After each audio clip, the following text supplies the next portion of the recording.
Hi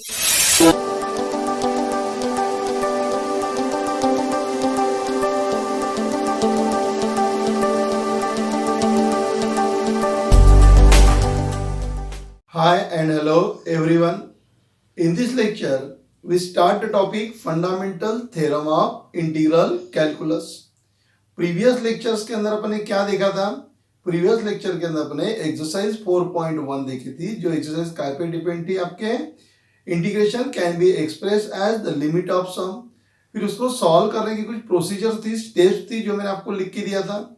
पहली step क्या थी उसमें? To find out the value of NH। NH की वैल्यू कैसे फाइंड आउट करते हैं? B माइनस A से।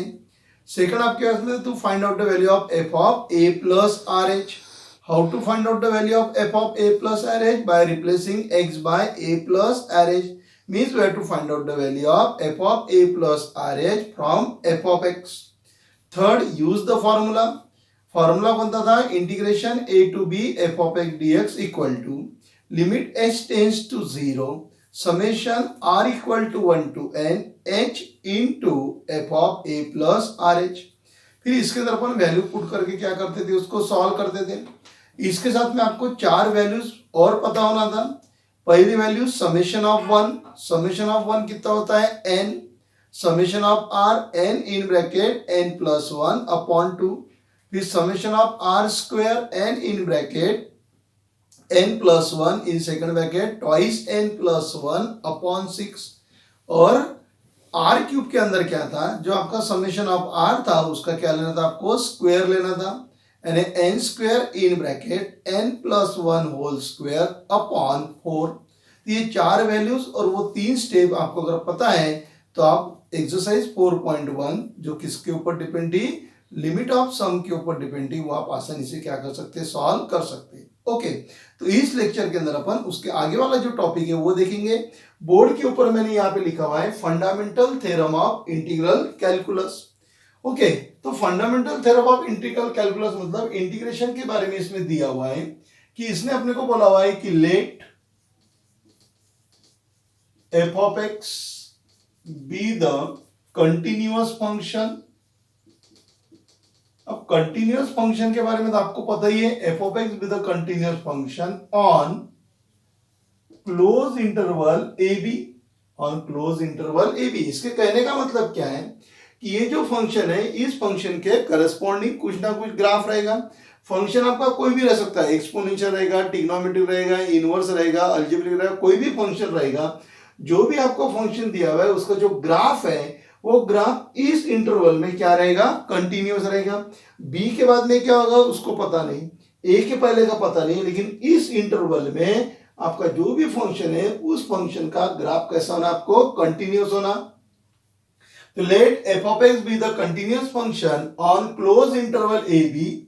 फिर लिखेंगे अपन if integration f of x dx equal to g of x plus c।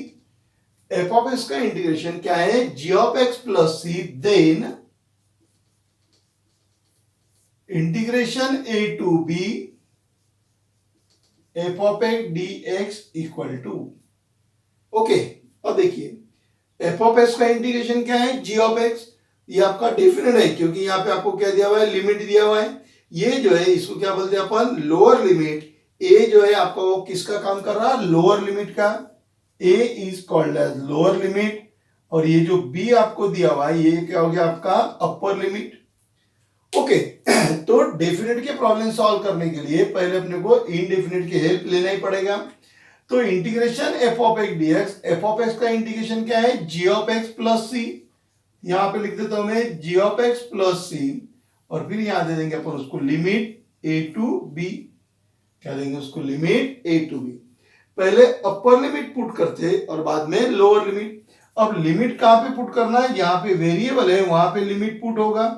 x के जगह क्या लिखूंगा? पहले मैं b लिखूंगा, यानी पहले मैं अपर लिमिट पुट कर दूंगा। ये हो जाएगा g of b plus c minus upper limit minus b। यहां पर आए जहां पे वेरिएबल है वहीं पर ही लिमिट पुट होगा, कांस्टेंट के अंदर लिमिट पुट नहीं होता है।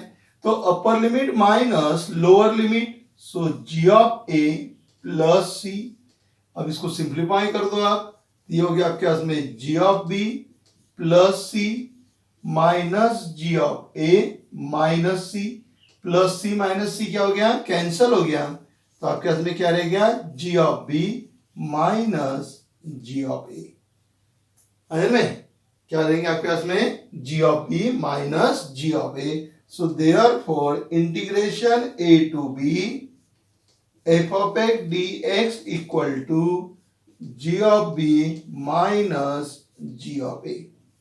This is called as fundamental theorem of integral calculus. Okay, एकदम सिंपल था। एक एग्जांपल ले लेते हैं अपन। For example integration 1 to 2 x square dx, इंटीग्रेशन 1 to 2 x square dx। Okay, I बोल दिया इसको। So that is equal to, पहले एक्स स्क्वायर का इंटीग्रेशन निकालूंगा। एक्स स्क्वायर का इंटीग्रेशन कितना होता है, एक्स क्यूब अपॉन 3, और लिमिट कहां से कहां तक दिया है, 1 से लेके 2 तक आपको लिमिट दिया हुआ है।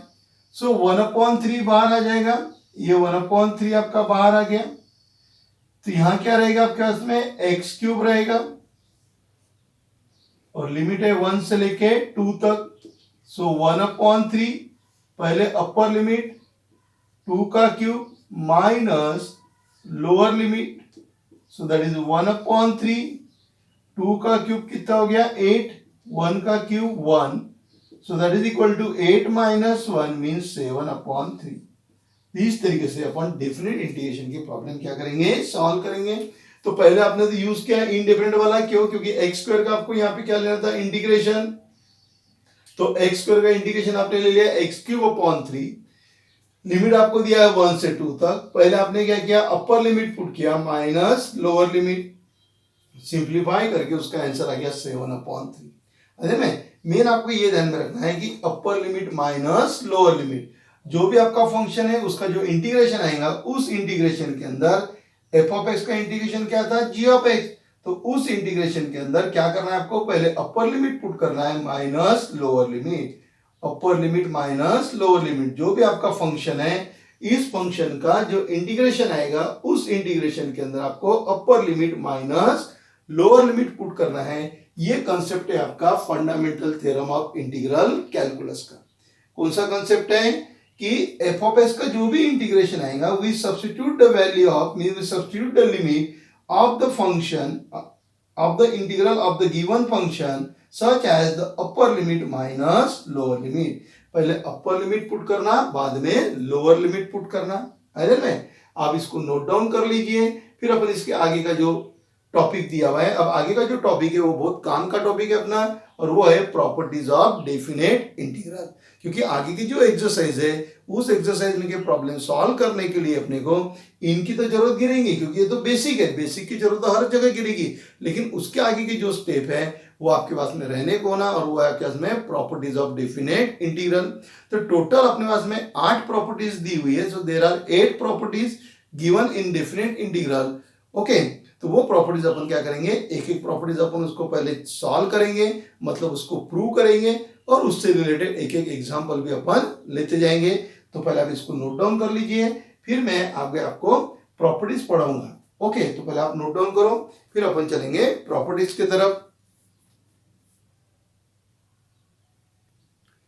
Okay, properties of different integral. पहली प्रॉपर्टी लिखी हुई है, integration A to B F of x D x equal to 0। अब ये प्रॉपर्टी क्या बोलता है आपको कि आपका लोअर लिमिट और अपर लिमिट दोनों लिमिट अगर सेम है तो उस इंटीग्रेशन का आंसर कितना आएगा, 0। If the upper limit and lower limit, if the lower limit and upper limit are same, then the value of that integration is equal to 0। ओके, तो चलिए इसको प्रूव कर लेते हैं अपन पहले। So let f of x, integration f of x D x, integration f of x D x equal to ji of x plus C. F of x का इंटीग्रेशन क्या है, जी ऑफ एक्स है। Left hand side लेते हैं अपन, left hand side equal to integration A to A F of x D x, F of x का integration कितना है, जी ऑफ एक्स प्लस सी। तो एफ ऑफ एक्स का इंटीग्रेशन लिख लेता हूं मैं G of x plus C, और फिर उसको क्या दे देंगे अपन, लोअर लिमिट और अपर लिमिट, लोअर लिमिट और अपर लिमिट। ओके, पहले अपर लिमिट पुट करेंगे, बाद में लोअर लिमिट पुट करेंगे। ये पुट कर दिया मैंने, upper limit minus lower limit, upper limit minus lower limit, और लिमिट का पुट करते हैं जहां पे वेरिएबल है वहां पर ही। इसको सॉल्व करो, G of A plus C minus G of A minus C. So G of A minus G of A cut गया, सी माइनस सी कट गया, यानी क्या हो गया, जीरो हो गया। तो that is equal to right hand side. So therefore integration A to A F of x dx is equal to zero. और ये आपको क्या करना था, प्रूव करना था। क्या है ये property, if the upper limit and lower limit are same, upper limit and lower limit are same, then the value of that integral is equal to zero. एक एग्जांपल लेते अपन for example I equal to integration 2 to 2 x square dx, x square dx। Okay, पहले क्या करूंगा मैं, जैसे यहां पे क्या किया था आपने, एफ ऑफ एक्स का इंटीग्रेशन लिख दिया था। एफ ऑफ एक्स का इंटीग्रेशन कितना था आपका, जी ऑफ एक्स। तो उसी तरीके से मैं एक्स स्क्वायर का पहले इंटीग्रेशन लिख लूंगा, और फिर उसको क्या करूंगा, अपर लिमिट और लोअर लिमिट दे दूंगा। तो एक्स स्क्वायर जो है उसका इंटीग्रेशन कितना होता है, x cube upon 3। X square का इंटीग्रेशन एक्स क्यूब अपॉन 3, आपने उसको लोअर लिमिट दे दिया और अपर लिमिट दे दिया। अब यहां से 1/3 बाहर आ जाएगा, 1/3 बाहर आ गया तो क्या रह गया आपके पास में, एक्स क्यूब रह गया। So that is equal to, और ये लिमिट दे दिया उसको, सो 1/3 पहले अपर लिमिट कितना है 2, तो ये हो गया 2 का क्यूब माइनस लोअर लिमिट, वो भी क्या हो गया 2 का क्यूब हो गया। सो 1/3 in bracket 8 minus 8, so that is equal to 1/3 into 0 means 0। तो उस इंटीग्रेशन की वैल्यू कितनी हो गई, 0 हो गई। अगर में क्या है अपने कि आपका लोअर लिमिट और अपर लिमिट अगर सेम है तो आंसर कितना आएगा, 0 आएगा। अगर में यानी प्रॉपर्टी नंबर 1 क्या बोलती है आपको, if the upper limit and lower limit are equal और both the limits are equal, then the value of that integral is equal to 0। जब कभी प्रॉब्लम के अंदर अपने को इस तरीके की सिचुएशन आएगी तब अपन डायरेक्ट इस प्रॉपर्टी का क्या करेंगे, वहां पे यूज करेंगे। इतना पूरा सॉल्व करने की अपने को जरूरत नहीं रहेगी, डायरेक्ट अपन लिख देंगे i इक्वल टू 0 और सामने उस प्रॉपर्टी क्या कर देंगे, अपन मेंशन कर देंगे। तो ये जो प्रॉपर्टी नंबर 1 है, ये प्रॉपर्टी नंबर 1 अगर आपको वर्बल फॉर्म में अगर बोलना है, अरे में ये तो अभी कौन से फॉर्म में हो गया आपका, ये इक्वेशन फॉर्म में हो गया कि integration a to a f of x dx equal to 0। Verbal form में अगर आपको बोलना है, मतलब उसको स्टेटमेंट के फॉर्म में अगर आपको बोलना है, तो आप क्या बोलोगे, if the upper limit and lower limit are same then the value of that integral is 0। अरे में आप चाहे तो यहाँ पे लिख रख सकते हैं, क्या लिख सकते हैं आप, if the upper limit and lower limit are same the value of that integration is 0। Okay, अब आप इसको नोट डाउन कर लीजिए, फिर मैं आपको प्रॉपर्टी नंबर 2 प्रूव करके देता हूं। सेकंड नंबर की प्रॉपर्टीज लिखी हुई है, integration a to b f of x dx equal to minus integration b to a f of x dx। इसमें क्या हो गया कि आपको अगर लिमिट इंटरचेंज करना है, जैसे ये आपका लोअर लिमिट है, कहां चले गया, अपर लिमिट में, अपर लिमिट कहां आ गया, लोअर पे आ गया। If we want to interchange the limit then we take out the minus sign. अगर आपको लिमिट अगर इंटरचेंज करना है तो आपको क्या लगाना है, उसके सामने सिर्फ माइनस साइन लगाना है, और आपका जो लिमिट इंटरचेंज हो गया वो आपको यहाँ पे लिखना है।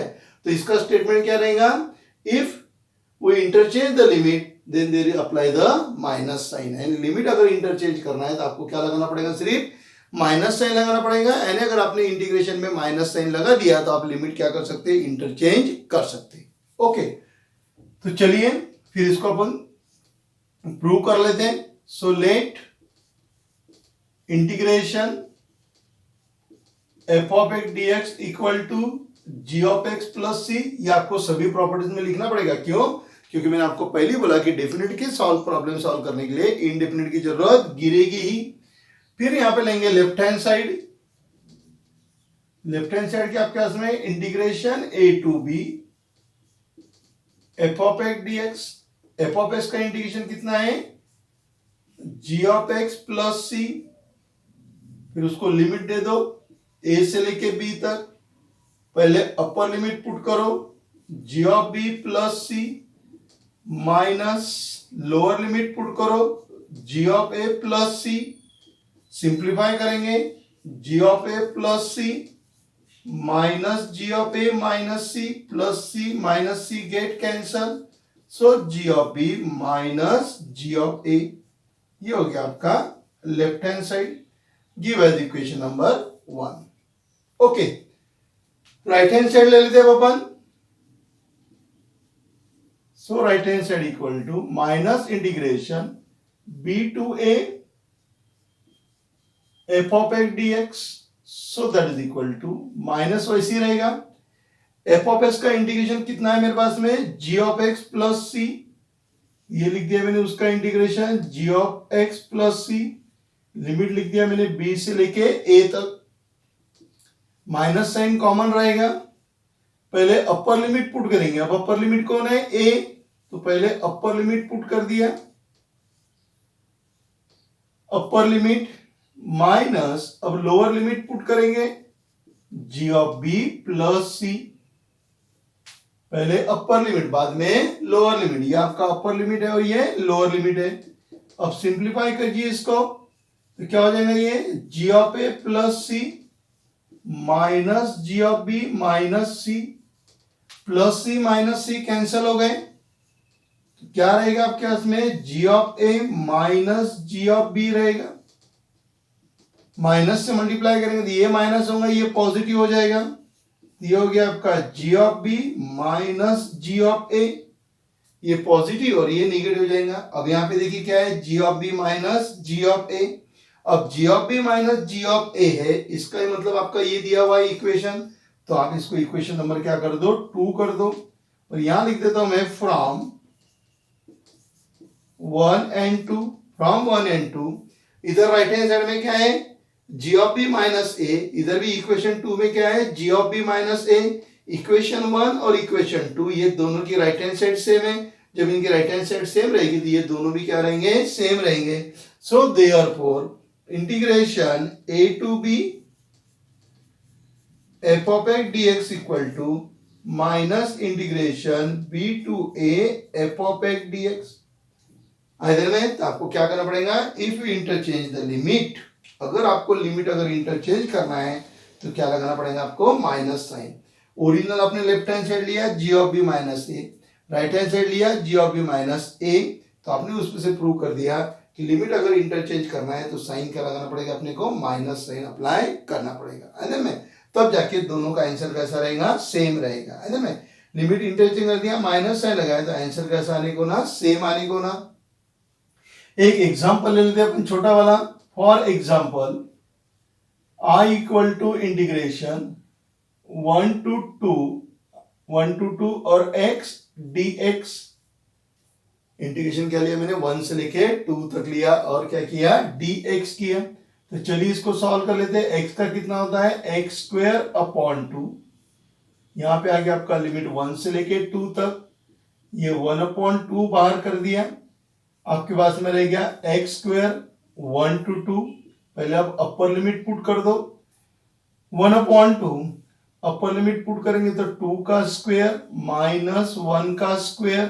So that is 1 upon 2। 2 का स्क्वायर 4 माइनस 1 दैट इज 3। ये कितना हो गया? 3 अपॉन 2 हो गया। कितना हो गया? 3 अपॉन 2 हो गया। है ना? अब क्या करता हूं मैं? इसको माइनस साइन देता हूं और लिमिट क्या कर देता हूं? उसका इंटरचेंज कर देता हूं। लिमिट क्या करेंगे अपन? इंटरचेंज कर देंगे। ये लिख दिया मैंने आई इक्वल टू माइनस 2 to 1 और यहां तो x है ना, ये लिख दिया मैंने x dx। अब इसका भी आंसर कितना आने को ना? 3 अपॉन 2 आने को ना। क्या किया मैंने? ये जो ओरिजिनल लिमिट है इस लिमिट को क्या कर दिया मैंने? इंटरचेंज कर दिया और सामने क्या लगाया? Minus sign. अपनी प्रॉपर्टी क्या बोलते हैं, you can interchange the limit by applying minus sign. तो मैंने वही किया, लिमिट इंटरचेंज करके माइनस साइन लगा दिया था। इसको मैं जब सॉल्व करूंगा तो आंसर 3/2 आने को ना, so that is equal to, ये माइनस को बाहर रखा, x का मैंने इंटीग्रेशन ले लिया एक्स स्क्वायर अपॉन 2 से लेके 1 तक, माइनस फिर वैसे ही रहने दिया 1/2, अंदर आपके पास में रहेगा एक्स स्क्वायर, लिमिट रहेगा 1 से लेके 2 तक। फिर सिंप्लीफाई करना है आपको, पहले अपर लिमिट पुट किया 1 square minus lower limit put कर दिया 2 का स्क्वायर, ये हो गया -1/2, 1 -4। अब 1 -4 बोले तो कितना होता है फिर, ये हो गया i इक्वल टू -1/2, 1 -4 बोले तो आपके पास में हो गया -3, माइनस माइनस प्लस हो गया तो आपके पास में रहेगा 3/2। So from 1 and 2 integration 1 to 2x dx is equal to -2 to 1 x dx। Okay, तो ये सेकंड नंबर की प्रॉपर्टी आपको क्या बोलती है कि if we interchange the limit, क्या करना है आपको, लिमिट इंटरचेंज करना है। If we interchange the limit then apply the minus sign, तो फिर दोनों लिमिट कैसे रहेंगे, सेम रहेंगे। पहले प्रॉपर्टी क्या बोला था, प्रॉपर्टी नंबर 1 में क्या था, the upper limit and lower limit are equal then the value of that integral is 0। Second number की प्रॉपर्टी का स्टेटमेंट क्या रहेगा, if we interchange the limit then we apply the minus sign और the answer is change by minus. आपने क्या किया, upper limit और lower limit अगर आप इंटरचेंज करते हो तो आंसर क्या हो जाएगा, माइनस हो जाएगा। अगर मैं ये माइनस यहाँ नहीं दूं, अगर ये माइनस में यहाँ नहीं देता तो इसका आंसर कितना था, -3/2। ओरिजिनल आंसर 3/2, लिमिट इंटरचेंज करूंगा तो क्या हो जाएगा, -3/2। आया में, तो प्रॉपर्टी आपको बोलती है you can interchange the limit by applying their minus sign, means the result is same, यानी इसका जो आंसर आएगा वही आंसर इसका आएगा। जैसे इसको सॉल्व किया 3/2, लिमिट इंटरचेंज करके माइनस साइन दिया, उसका भी आंसर कितना आ गया, 3/2। आया में प्रॉपर्टी नंबर 2। तो आप इसको नोट डाउन कर लीजिए या फिर इसका क्या कर लीजिए, आप स्क्रीनशॉट ले लीजिए, फिर अपन चलेंगे प्रॉपर्टी नंबर 3 के तरफ।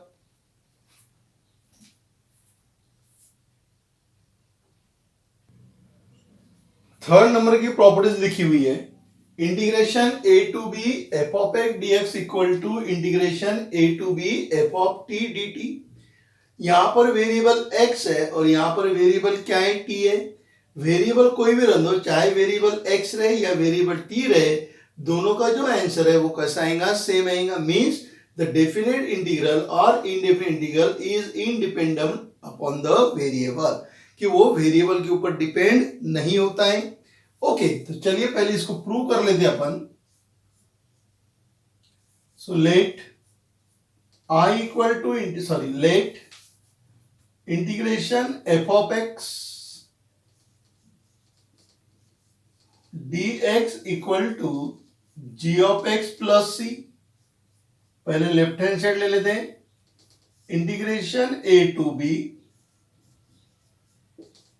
f of x dx, f of x का इंटीग्रेशन कितना है, g of x plus c।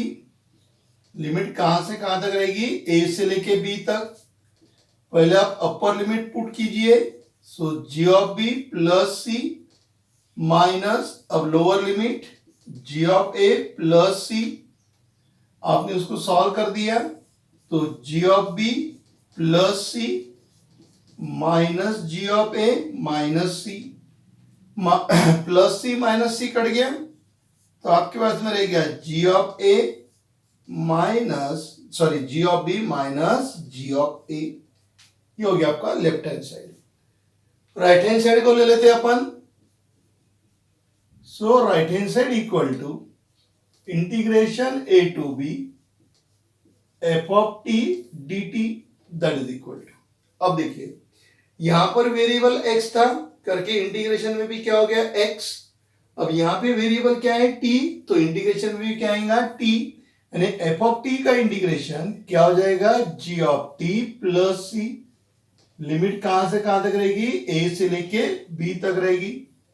पहले अपर लिमिट पुट करेंगे, so g of b plus c, ये upper limit minus lower limit put कर लेंगे, so that is g of a plus c, so that is equal to g of b plus c minus G of A minus C, plus C minus C cancel हो गया, तो क्या रहेगा आपके पास में जी of B minus G of A, इसको दिया इक्वेशन नंबर 2।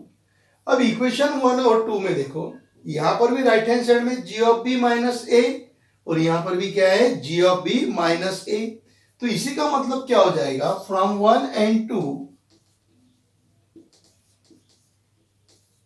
फ्रॉम 1 एंड 2 ये दोनों सेम है, इक्वेशन 1 की राइट हैंड साइड और इक्वेशन 2 की राइट हैंड साइड सेम है, तो इनकी लेफ्ट हैंड साइड भी क्या रहेगी, सेम रहेगी। तो ये हो गया इसका integration A to B F of x D x equal to integration A to B F of T D t, means the definite integration is independent upon the variable. तो उसका आंसर जो है वो क्या रहेगा, यानी वेरिएबल कोई भी रहने दो, दोनों का आंसर क्या रहेगा, सेम रहेगा। एक एग्जांपल ले लेते हैं, for example integration 1 to 2 integration 1 to 2 x square D x, तो एक्स स्क्वायर का इंटीग्रेशन कितना होता है, एक्स क्यूब अपॉन 3, लिमिट कहां से कहां तक है, 1 से लेके 2 तक है, 1/3 बाहर कर लिया, inside bracket x cube limit 1 to 2 1/3 को रख दिया, पहले अपर लिमिट पुट कर दिया माइनस लोअर लिमिट पुट हो गया, तो ये हो गया 1/3, 8 minus 1, so that is 7/3। Okay, अब क्या करेंगे अपन, पहले x का हो गया, अब वेरिएबल टी लेंगे, फंक्शन वही है, यहां पर भी फंक्शन f है, इधर भी फंक्शन वही है, तो फंक्शन आपका वही रहेगा, सिर्फ वेरिएबल क्या हो जाएगा आपका, चेंज हो जाएगा।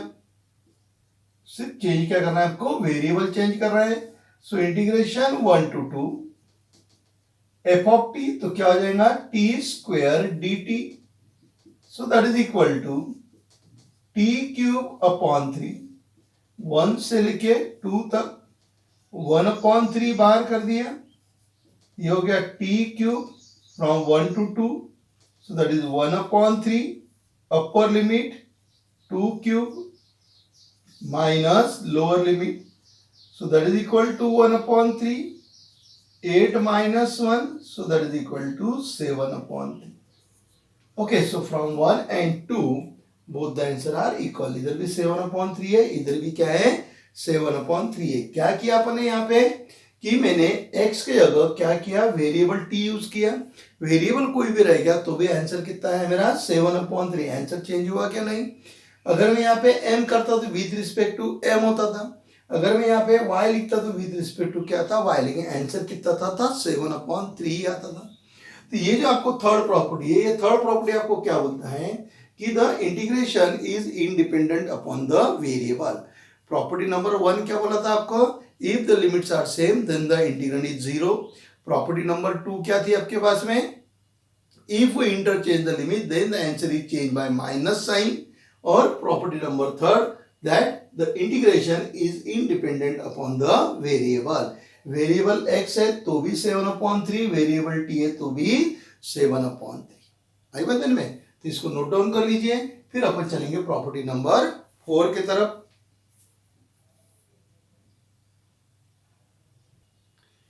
Property number 4, integration a to b f of x dx equal to integration a to c f of x dx plus integration c to b f of x dx।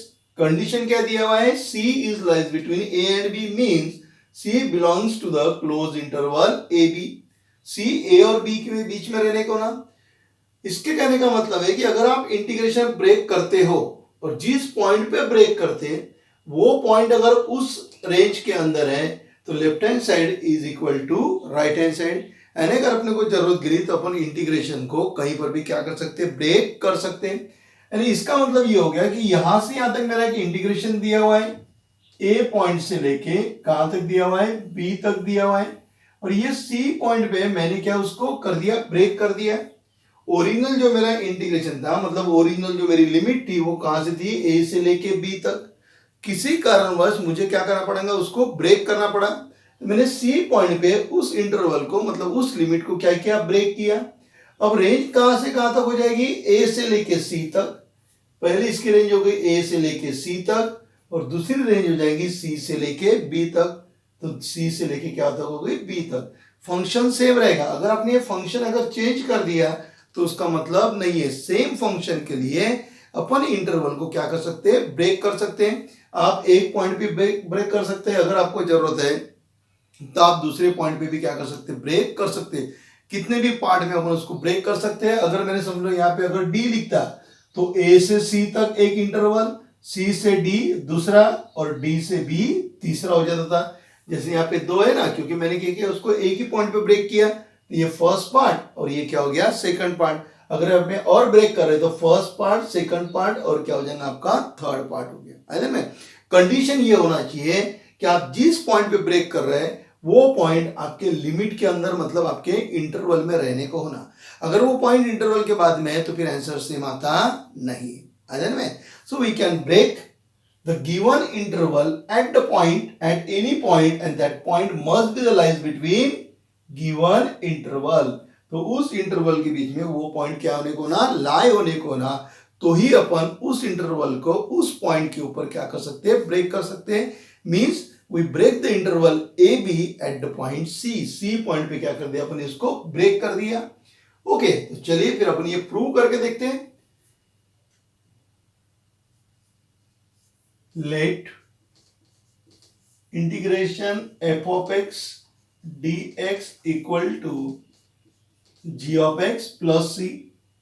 Left hand side consider कर लेते हैं। Left hand side में क्या रहेगा, integration a to b f of x dx। अब इसको detail में solve करने की जरूरत नहीं है, क्योंकि आपने अभी तक पिछली जो तीन प्रॉपर्टी देखा, तीनों प्रॉपर्टी में आपने इसको डिटेल सॉल्व किया हुआ है।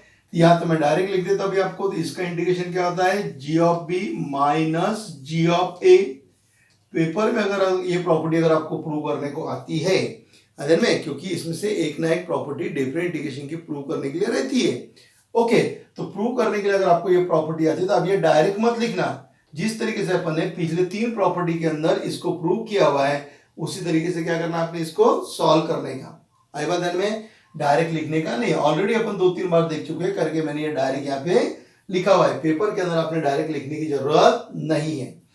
ओके, तो ये हो गया G of B minus G of A. अब लेता हूं मैं right hand side. So right hand side में क्या है, integration A to C F of x dx plus integration C to B F of x DX. F of x का integration कितना है, जी ऑफ एक्स।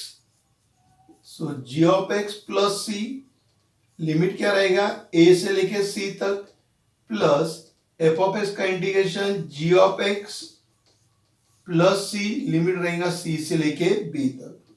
पहले अपर लिमिट, बाद में lower limit. ये पुट कर दिया मैंने, upper limit minus lower limit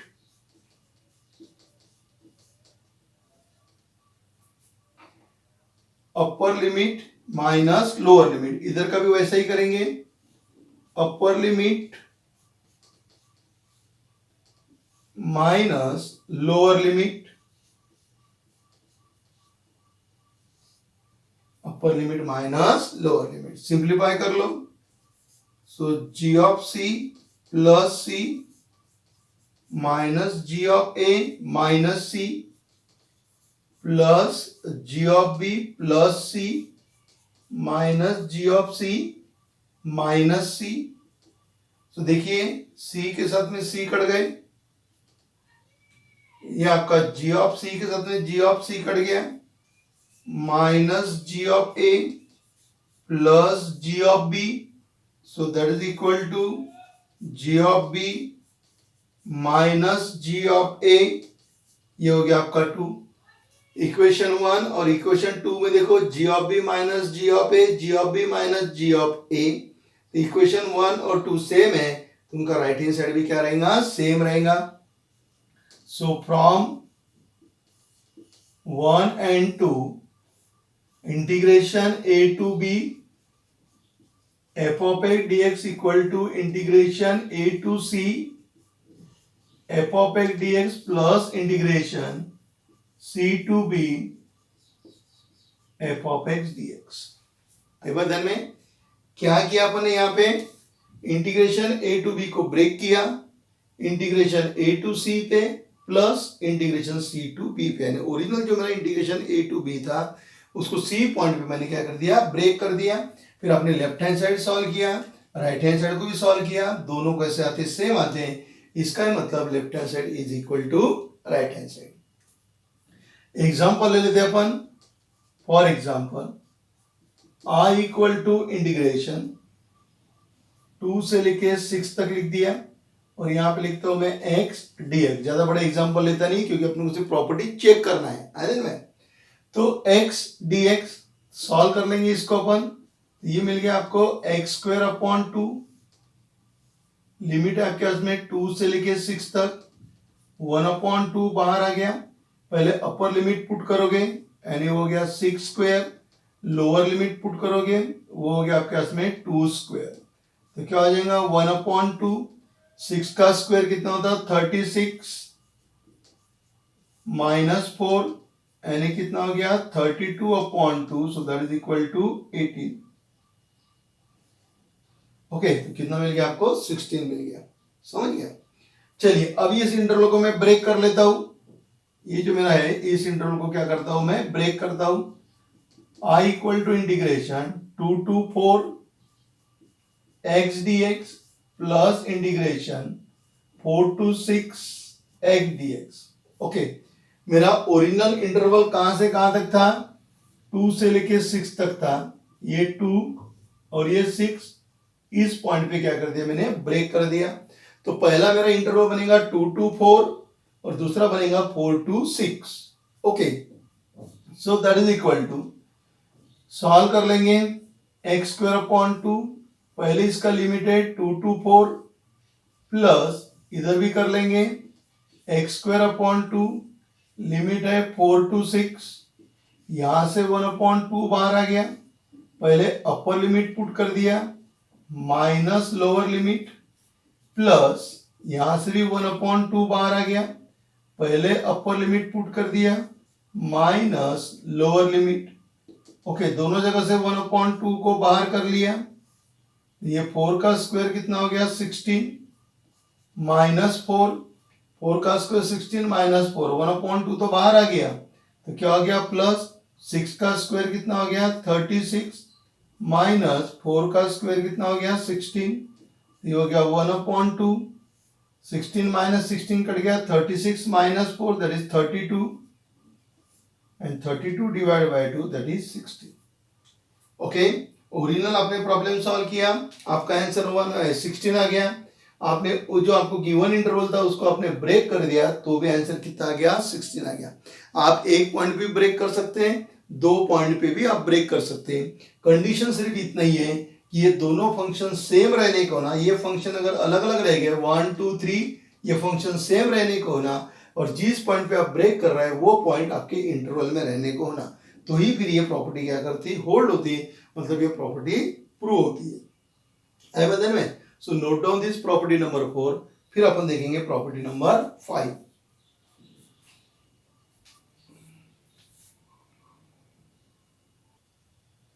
property number 5, integration a to b f of x dx equal to integration a to b f of a plus b, मतलब ये जो limit आपको दिया हुआ है ये लिमिट का क्या किया हुआ है सम किया हुआ है, तो f of a plus b minus x dx, इसको क्या बोलते हैं अपन sum of limit minus x।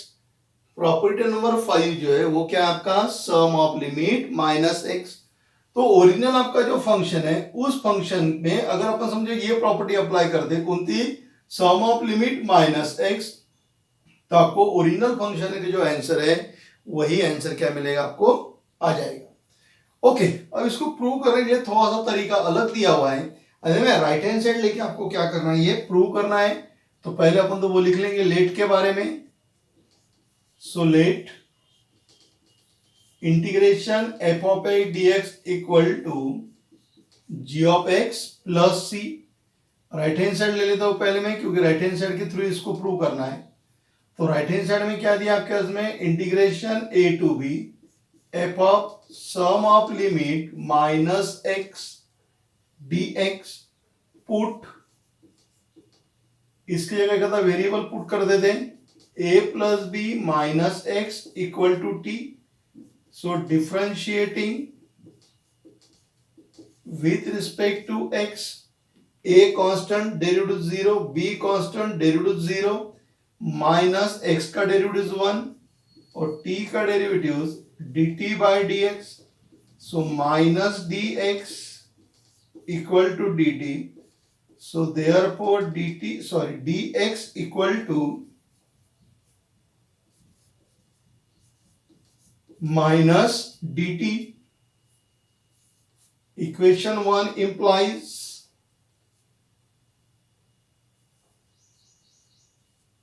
right hand side equal to, okay. अब यहां तक एक हो गया. अब दूसरी बात ध्यान में रखना कि अभी तक अपने इंडेफिनिट इंटीग्रेशन सॉल्व किए, तो इंडेफिनिट इंटीग्रेशन के अंदर अपने को ये लिमिट का कोई टेंशन नहीं आया. अपने डायरेक्ट पुट किया, पुट करने डीएक्स जो भी आंसर आता था वो डायरेक्ट अपन इसमें क्या करते थे, पुट करते थे. लेकिन ये प्रॉब्लम कौन सा आपका, डेफिनेट इंटीग्रेशन का प्रॉब्लम है. और जब डेफिनेट इंटीग्रेशन का प्रॉब्लम रहता तो आपको ये जो लिमिट है, ये लिमिट भी क्या करना पड़ता, आपको चेंज करना पड़ता. अभी ये जो लिमिट है a टू b, ये रिलेटेड विद द x. ये जो आपके ओरिजिनल जो लिमिट है आपके a से b तक, ये किसके लिए है, x के लिए. लेकिन सब्स्टिट्यूशन करने के बाद में मेरा इंटीग्रेशन काय में आएगा, t के फॉर्म में आएगा.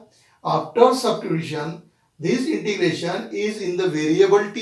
Before substitution in the variable x. After substitution, this integral means the equation number 1 or integral number 1 is converted into the variable t. तो ये जो लिमिट दिया है a से लेके b तक, ये x के लिए है. ये लिमिट किसके लिए है, x के लिए है. अब अपना इंटीग्रेशन t में जाएगा तो उसके लिए लिमिट भी किसके लगेंगे, अपने को in the form of t लगेंगे. ये मेन बात है जो आपको इसके अंदर ध्यान में रखना है जब आप डेफिनेट इंटीग्रेशन के अंदर सब्स्टिट्यूशन यूज करोगे तब. So when we use the substitution in the definite integral, then at that time you must want to change the limit. तो आपको लिमिट चेंज करना ही पड़ेगा. अगर आपने ये ओरिजिनल लिमिट लेके ही प्रॉब्लम सॉल्व किया तो आंसर आपका बराबर आएगा नहीं. क्यों, क्योंकि ये लिमिट x के लिए है. अब मेरा इंटीग्रेशन t में जाने वाला है, क्योंकि मैं इसके जगह क्या लिखूंगा, t लिखूंगा, dx की जगह माइनस dt लिखूंगा. इसका मतलब ये कहां चले जाएगा, t में जाएगा. कहा जाएगा टी में, और लिमिट आप x के ले रहे तो आंसर आएगा क्या, नहीं आएगा. अगर x है तो limit is related with the x. अब आपका प्रॉब्लम t में कन्वर्ट हो रहा तो आपके लिमिट भी क्या होना चाहिए, चेंज होना चाहिए. क्या होना चाहिए, लिमिट भी चेंज होना चाहिए. तो कैसे लिमिट चेंज होते हैं वो अब देखिएगा. यहां तक अपना इनडेफिनिट की सबसे बराबर है. अब ये जो एडिशनल पार्ट हो रहा है, ये एडिशनल पार्ट क्यों कर रहे हैं, क्योंकि आपका जो प्रॉब्लम है वो डेफिनेट इंटीग्रेशन का है. और डेफिनेट इंटीग्रेशन में जब अपन सब्स्टिट्यूशन यूज करते हैं उस समय आपको लिमिट भी चेंज करना ही पड़ता है. ओरिजिनल लिमिट आपके काम आएंगे नहीं. क्यों, क्योंकि ओरिजिनल लिमिट x वेरिएबल के लिए दिया हुआ है. आपका प्रॉब्लम अभी t वेरिएबल में जा रहा है तो लिमिट भी t वेरिएबल के हिसाब से ही चेंज होना चाहिए. है ना. अब x कहां तक जा रहा है, a तक जा रहा है. x कहां तक जाएगा, a तक. तो यहां पे लिखता हूं व्हेन. ज्यादा कॉम्प्लिकेट नहीं है, पहली बार यूज हो रहा कंसेप्ट तो थोड़ा समझने में परेशानी जाएगी. आप धीरे धीरे देखिए तो बराबर समझ जाएगा. a तक जा रहा है तो यहां लिखता हूं when x tends to a. x किसकी तरफ जाएगा, a के तरफ. जब x a के तरफ जाएगा इसका मतलब x की वैल्यू a रख दो यहां पे. जाएगा मतलब x धीरे धीरे धीरे धीरे कहां तक जा रहा है, a तक जा रहा है. एग्जैक्टली a तो नहीं होता है लेकिन उसके बहुत नजदीक जाता है. ये पूरा कंसेप्ट आप लोगों ने कंटिन्यूटी में देखा हुआ है, लिमिट में देखा हुआ है कि नहीं देखा हुआ है. 11th में आपने लिमिट पढ़ा हुआ है ना, x टेंड्स टू 3. मतलब x की वैल्यू धीरे धीरे कहां तक जा रही है, 3 तक जा रही है. From right hand side as well as from left hand side. लेकिन एग्जैक्ट 3 होती है नहीं, फिर भी उस दोनों में जो डिफरेंस है वो बहुत छोटा रहता है. इसलिए अपन डायरेक्ट x की वैल्यू क्या कंसिडर कर लेते हैं, 3 कंसिडर करते. तो उसी तरीके से x टेंड्स टू a का मतलब क्या होगा कि x की वैल्यू धीरे धीरे a तक जा रही. इसका मतलब x की वैल्यू अपन क्या कंसीडर कर लेंगे, a. क्यों, क्योंकि a और उसके बीच में कोई ज्यादा बड़ा डिफरेंस रहता नहीं. That difference is a negligible difference. इसलिए अपन बोलते हैं x टेंड्स टू a, मतलब x की वैल्यू क्या कंसीडर कर लेंगे, अपन a कंसीडर कर लेंगे. लेकिन एक्चुअली a रहती ही नहीं. समझ लो मुझे 3 लिखा है तो मेरी वैल्यू 2.999999 से इन्फिनिटी तक रह सकता है, लेकिन एग्जैक्ट 3 होगा नहीं. ओके, तो x टेंड्स टू a, तो ये x के जगह मैं a रख दूंगा तो a और माइनस a दोनों कैंसिल हो गए, तो बचा कितना b। इसका ही मतलब t टेंस टू b। क्या हो गया, जब x की वैल्यू a की तरफ जा रही उस समय t की वैल्यू धीरे धीरे कहां तक जाएंगी, b तक जाएंगी, क्योंकि यहाँ पे a पुट किया तो plus a minus a cut गया, तो यहाँ पे क्या रह गया b, मतलब t की वैल्यू क्या हो जाएंगी, b हो जाएगी। ओके, सेकंड आपको क्या दिया है, x tends to b, x tends to b, मतलब x की वैल्यू b की तरफ जा रही, तो ये b और b क्या हो गया, कैंसल, तो बचेगा क्या, a। इसका है मतलब t की वैल्यू a की तरफ जाएंगी, x a की तरफ जा रहा है उस समय t b की तरफ जाएगा, x b की तरफ जा रहा है, मतलब जहां पे x लिखा है वहां पे उसको पुट कर दो, तो b और b कैंसिल हो गया, तो क्या बचेगा a, तो t किसकी तरफ जाएगा, a की तरफ जाएगा। ये हो गया आपका ओरिजिनल, जब आपका वेरिएबल क्या था, x। अब ये हो गया आपका न्यू इंटरवल, जब आपका वेरिएबल क्या है, t। अगर में this limit is for original integration and this limit is for after substitution। Substitution के बाद में आपका प्रॉब्लम t में जाएगा, उसके लिए ये वाला लिमिट यूज होगा, और बिफोर सब्स्टिट्यूशन लिमिट क्या था आपका, a टू b था। तो right hand side equal to, अब इंटीग्रेशन a टू b था, क्या था, a टू b, अब क्या हो जाएगा, b टू a हो जाएगा। So integration b to a, integration b to a, पहले क्या था, a to b, before substitution a to b, after substitution b to a। So b to a f of a plus b minus x, उसकी जगह t रखता हूं, dx उसकी जगह minus dt लिख दिया। अगर मैं फिर थोड़ा सा आपको समझा देता हूं, ये प्रॉब्लम अपने इनडेफिनिट यहां तक बराबर है। अब मैं डायरेक्ट इसको लिखा, लिमिट क्या करना पड़ा, मुझे बदलाना पड़ा, क्यों, क्योंकि बिफोर सब्स्टिट्यूशन मेरा इंटीग्रेशन x में था, सब्स्टिट्यूशन के बाद में क्या में आ गया, t में आ गया, तो ये लिमिट किसके लिए है, x के लिए है। अब मेरा इंटीग्रेशन t में है, तो मुझे लिमिट भी किसके लिए लगेंगे, t के लिए लगेंगे। तो मैंने यहाँ पे x tends to a put किया, t टेंस टू b मिला, x टेंस टू b लिखा, t टेंस टू a मिला, मतलब ओरिजिनल मेरा लिमिट a टू b था, अब मेरा लिमिट क्या हो गया, b टू a हो गया। अब ये माइनस साइन बाहर दे देता हूं मैं, so that is equal to minus integration b to a f of t dt। फिर अपने देखा हुआ है प्रॉपर्टी नंबर 2, सेकंड वाली प्रॉपर्टी क्या देखा था अपने, we can interchange the limit. अपन लिमिट क्या कर सकते हैं, इंटरचेंज कर सकते हैं। माइनस से अगर मैं मल्टीप्लाई करूं तो लिमिट क्या हो जाएगा मेरा, इंटरचेंज हो जाएगा। तो लिमिट इंटरचेंज करना है, माइनस साइन गायब हो जाएगी, क्योंकि देखिए ओरिजिनल आपका क्या था, a टू b था, आपने क्या किया, माइनस लगा के क्या कर दिया, b टू a कर दिया, माइनस लगा के क्या कर दिया, लिमिट क्या कर दिया, इंटरचेंज। तो ये लिमिट मुझे इंटरचेंज करना है, लिमिट इंटरचेंज करना है, तो माइनस साइन गायब हो जाएगी, ये लिमिट मुझे इंटरचेंज करना है। अभी ये सिचुएशन है आपके पास में, मुझे क्या करना है, लिमिट इंटरचेंज करना है, मतलब ये माइनस साइन क्या हो जाएगी, गायब हो जाएगी। So integration b to a था, तो अब क्या हो गया, a to b F of T D t, और जो भी प्रॉपर्टी आप यूज किया वो प्रॉपर्टी यहां पे लिखना बहुत जरूरी है। So integration A to B F of a d x equal to minus integration b to A F of x D x. With the help of this property we can interchange the limit by multiplying minus, minus sign लगा दो, minus minus plus हो जाएगा और limit क्या हो जाएगा उसका, interchange हो गया।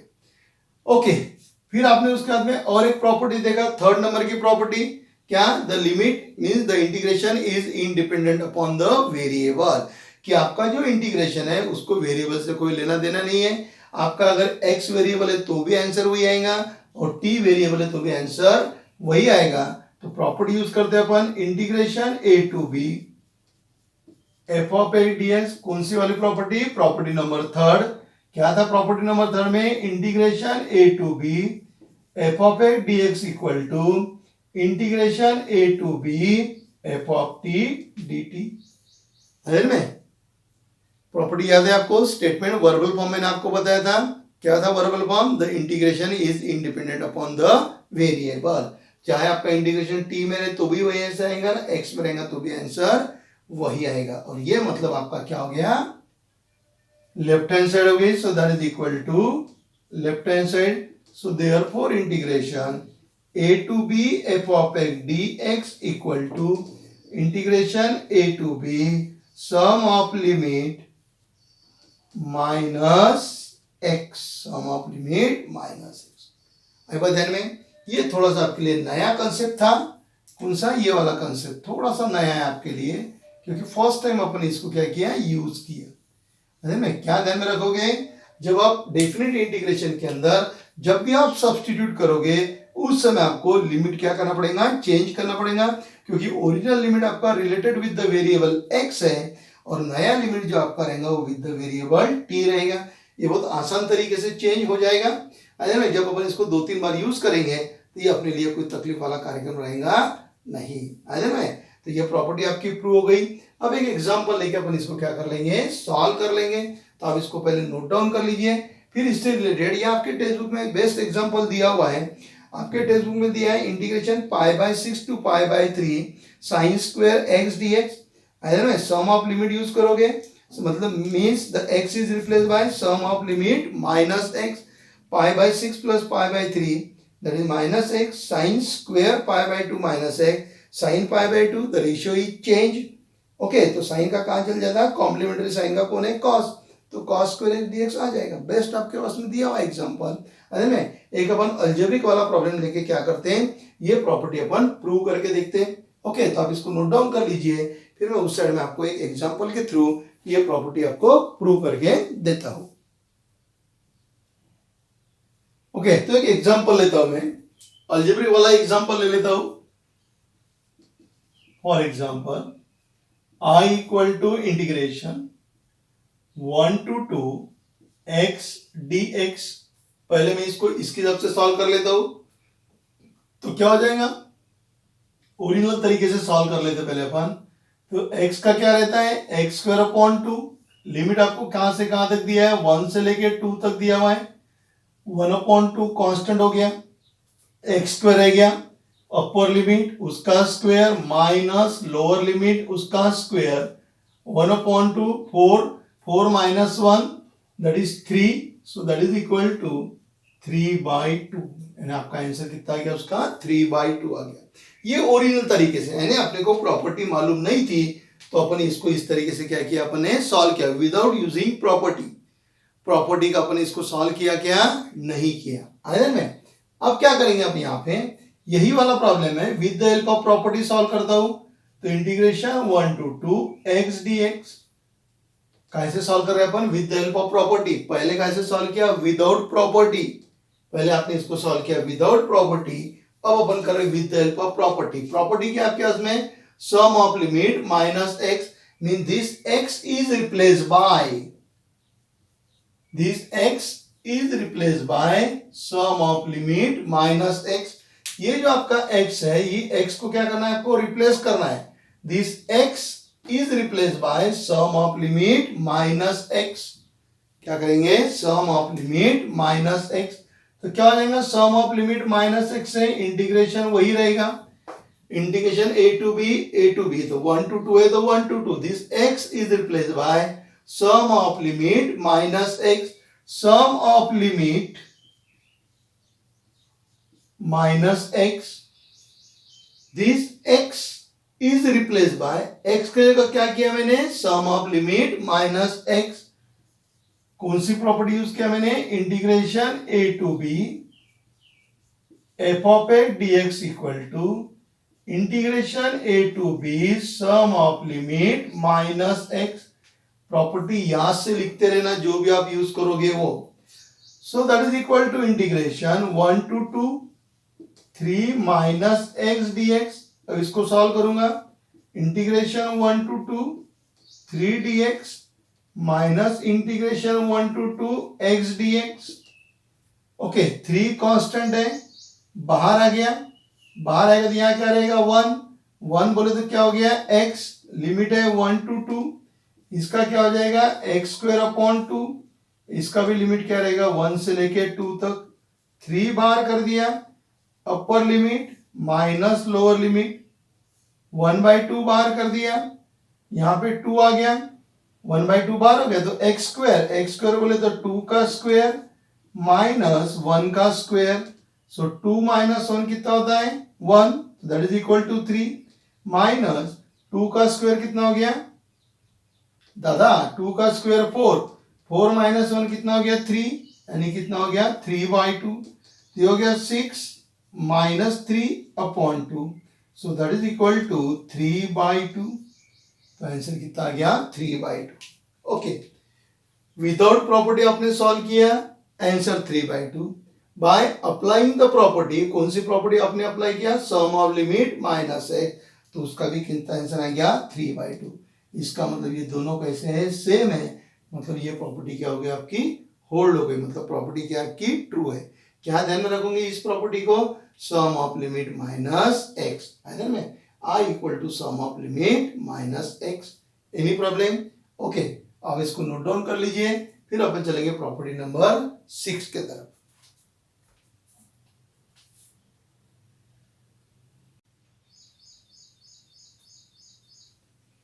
प्रॉपर्टी नंबर 6 लिखा हुआ है, क्या है, integration 0 to A F of d x equal to integration 0 to A F of A minus x D x. Previous वाली जो प्रॉपर्टी थी वही प्रॉपर्टी यहां पर है। प्रीवियस वाले प्रॉपर्टी में क्या था, ए टू बी था, अभी क्या है 0 टू ए। पिछले बार क्या था, सम ऑफ लिमिट माइनस एक्स, इसको भी आप वही बोल के देखो, सम ऑफ लिमिट 0 प्लस ए कितना होता है ए, तो ये भी वही प्रॉपर्टी है, sum of limit minus X. Difference इतना है कि वहां पे इंटीग्रेशन ए टू बी था करके वो ए प्लस बी माइनस एक्स आ गया, यहाँ पे इंटीग्रेशन 0 टू ए है, इसका ही मतलब सम ऑफ लिमिट माइनस एक्स। तो प्रॉपर्टी नंबर 6 और प्रॉपर्टी नंबर 5 दोनों सेम है, दोनों को क्या ध्यान में रखोगे आप, sum of limit minus X. Difference क्या है, वहां पे आपको ए टू बी आपका इंटरवल दिया हुआ है और यहाँ पे इंटरवल क्या दिया हुआ है 0 टू ए दिया हुआ है। तो चलिए फिर इसको पहले प्रूव कर लेते हैं अपन।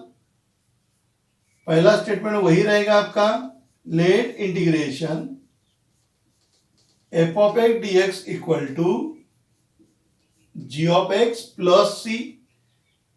Okay, right hand side consider कर लेते हैं, वहां पर भी अपने राइट हैंड साइड ही कंसीडर किया था, तो क्या था आपके पास में 0 to A F of A minus x D x.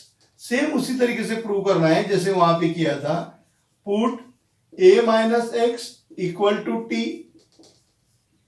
Differentiating with respect to x, क्योंकि दोनों प्रॉपर्टी सेम है तो प्रूफ भी सेम रहेगा। प्रॉपर्टी क्या सेम है, sum of limit minus X, यहां पर भी आप देखो ना, sum of limit minus X, 0 plus A कितना होता है A, so differentiating with respect to X, A का डेरिवेटिव 0, इसका -1 हो गया, dt upon dx, so therefore minus dx equal to dt, so dx equal to minus dt। Okay, substitution कर लिया, limit भी चेंज करना पड़ेगा कि नहीं करना पड़ेगा, पिछले इसमें लिमिट चेंज किया था कि नहीं किया था, किया था, तो after substitution in definite integration you must want to change the limit. अगर आप वो भूल गए लिमिट चेंज करना, मतलब आपका प्रॉब्लम गया।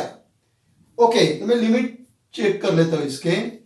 सो व्हेन x कहा जा रहा 0 पे, when x tends to 0, x 0 जा रहा है मतलब t किसके पास में रहेगा, a के पास में, t tends to a, x tends to 0 मतलब x के जगह 0 पुट किया तो a माइनस 0 कितना हो गया a, मतलब t की वैल्यू क्या हो जाएगी a।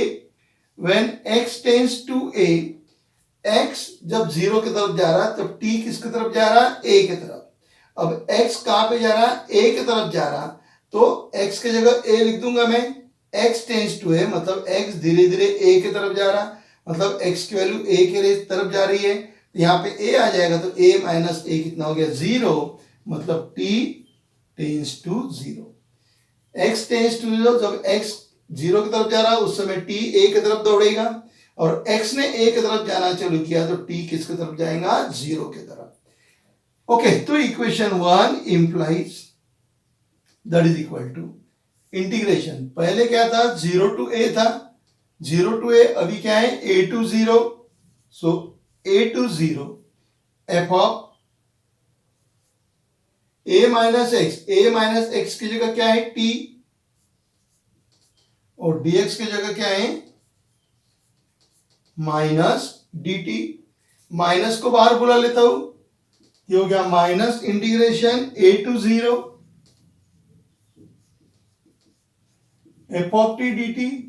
फिर अपने प्रॉपर्टी देखा है, माइनस साइन गायब कर रहा है तो लिमिट को क्या कर दो, interchange. If we interchange the limit then we multiply by the minus sign.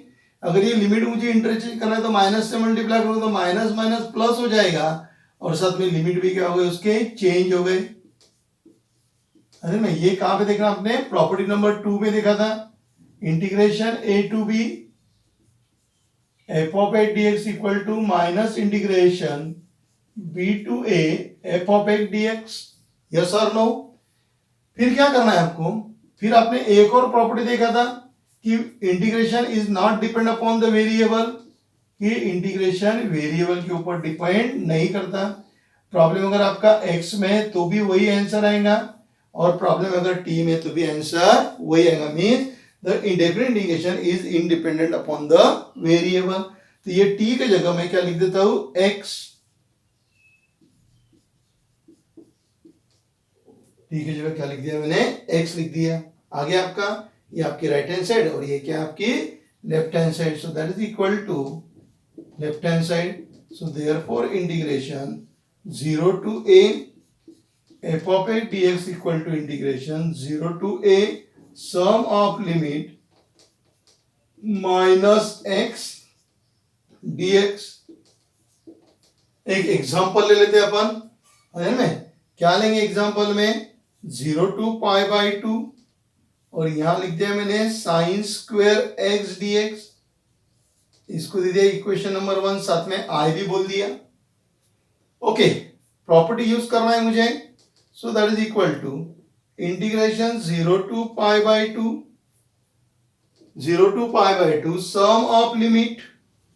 ये तो आपका फंक्शन वही वैसे रहेगा, चेंज करूंगा वेरिएबल, दिस x की जगह a माइनस एक्स आएगा, फंक्शन चेंज हुआ क्या, यहां पर भी f है, इधर भी f है, फंक्शन कौन है, साइन स्क्वायर, यहां पर भी साइन स्क्वायर रहेगा। ये जो वेरिएबल x है, this variable is replace by, mean this x is replace by sum of limit minus x। So this x is replace by sum of limit minus x। तो 0 plus pi by 2 कितना हो गया, पाई by 2 minus x dx। फिर sign pi by 2 है तो उसका trigonometric function change होता है, ये आपको मालूम है, पता है ना। इनवर्स ट्रिग्नोमेट्रिक फंक्शन के अंदर ये दिया हुआ है कि साइन पाई बाई 2 अगर है तो वो कॉम्प्लीमेंट्री में क्या होता है, चेंज होता है। तो साइन पाई बाई 2 कहां जाएगा, कॉस में जाएगा। साइन पाई बाई 2 किसके अंदर जाएगा, कॉस के अंदर जाएगा। और ये फर्स्ट क्वाड्रेंट में लाया होता है, और फर्स्ट क्वाड्रेंट में सभी ट्रिग्नोमेट्रिक रेशियो क्या रहते हैं, पॉजिटिव रहते हैं, जो आप 11th स्टैंडर्ड में पढ़ चुके हो। All the trigonometric ratio is positive. अगर में यहाँ पे कौन पॉजिटिव रहता है, ये आपका फर्स्ट क्वाड्रेंट, सेकंड, थर्ड और ये फोर्थ क्वाड्रेंट में साइन और कौन रहता है, कोसेक पॉजिटिव रहता है। इसमें टैन और कॉट, इसमें कॉस और सेक। ये आप सब 11th के अंदर स्टडी की हुई है आप लोगों ने, तो यहाँ पे रिपीट करने की जरूरत नहीं है। अरे में सबसे ज्यादा जरूरी अपने को प्रॉपर्टी अपने को अप्लाई करते आने को ना। तो integration 0 to pi by 2 sine square x dx मुझे सॉल्व करना है। मैंने प्रॉपर्टी अप्लाई कर लिया, sum of limit minus x की, इन दोनों का सम कर दिया minus x. Sine pi by 2, sine pi by 2 आगे मतलब रेशियो चेंज होता है, और वो कहा जाता है कॉम्प्लीमेंट्री में। साइन का कॉम्प्लीमेंट्री कौन है, कॉस, टेन का कॉट, है ना। तो साइन का कॉम्प्लीमेंट्री कॉस हो गया, तो क्या मिला मुझे, कॉस स्क्वायर एक्स मिला। और ये फर्स्ट क्वार्टर में लाया होता करके क्या रहेगा, पॉजिटिव रहेगा। तो इसको मैं दे देता हूं इक्वेशन नंबर 2 दे दिया इसको। अब इक्वेशन 1 प्लस 2 दोनों को ऐड कर देता हूं, तो ये i plus I equal to integration 0 to pi by 2 sine square x dx plus integration 0 to pi by 2 cos square x dx. तो i प्लस आई कितना हो गया, ट्वाइस i इंटीग्रेशन, दोनों का लिमिट सेम है तो एक साथ बुला सकते हैं अपन। ये हो गया sine square x plus cos square x dx. Limit अगर सेम है तो ही दोनों का एडिशन होगा, नहीं तो होता नहीं. So that is twice I equal to integration 0 to pi by 2. इसका आंसर कितना होता है 1. Sine square x plus cos square x कितना हो गया 1. अब बचा हुआ पार्ट इधर सॉल्व कर लेता हूं. तो ट्वाइस आई इक्वल टू 1 किसका है x. 1 किसका डेरिवेटिव होता है x का. और रेंज क्या आपके पास में 0 से लेके पाई बाय 2 की रेंज है. So 2i equal to upper limit minus lower limit. So 2i equal to pi by 2. So i equal to pi by 4. ये उसका आंसर हो गया. आइडल में क्या किया मैंने यहाँ पे प्रॉपर्टी अप्लाई किया, क्योंकि ये इंटीग्रेशन सॉल्व करना मुझे साइन स्क्वायर एक्स वाला डायरेक्ट सॉल्व नहीं होता. फिर इसके लिए आपको क्या करना पड़ेगा, साइन स्क्वायर एक्स की वैल्यू निकालना पड़ेगा कॉस टू थीटा के फॉर्मूले पे से. कॉस टू थीटा का फॉर्मूला क्या था 1 माइनस 2 साइन स्क्वायर एक्स. उस पे से आप इसकी वैल्यू निकाल के सॉल्व कर सकते हैं. नहीं तो अब अपने को प्रॉपर्टी पता है तो आप प्रॉपर्टी का यूज करके भी उसको सॉल्व कर सकते हैं. तो मैंने यहाँ पे प्रॉपर्टी का यूज किया हुआ है कि x is replace by sum of limit minus x sine pi by 2 ratio goes to the complementary. तो साइन का कॉम्प्लीमेंट्री कॉस है. फिर इक्वेशन 1 प्लस 2 करके उसको सॉल्व कर दिया है. तो i इक्वल टू क्या मिला मुझे पाई बाय 4. है ना. तो प्रॉपर्टी नंबर 5 और प्रॉपर्टी नंबर 6 दोनों सेम है. सिर्फ डिफरेंस इतना है कि वहां पे लिमिट जो है वो a से लेके b तक है और यहाँ पे लिमिट क्या है 0 से लेके a तक है. करके सम ऑफ लिमिट बोला तो भी a आ गया. 0 प्लस a कितना होता है a. Sum of limit minus x. Substitution किया. जब भी आप सब्स्टिट्यूशन करोगे तो ये आपको याद से ध्यान में रखना है प्रॉब्लम सॉल्व करते वक्त कि आपको लिमिट जो है वो भी क्या करना है चेंज करना है. क्योंकि ये जो लिमिट है ये लिमिट x के लिए है और ये वाले लिमिट किसके लिए आएंगे t के लिए आएंगे. और बाद में एकदम सिंपल तरीका है कौन कौन सी प्रॉपर्टी अपने यूज किया वो यहाँ पे लिखा हुआ है. आया ना. ये हो गया आपका प्रॉपर्टी नंबर 6. अब चलते हैं अपन प्रॉपर्टी नंबर 7 की तरफ.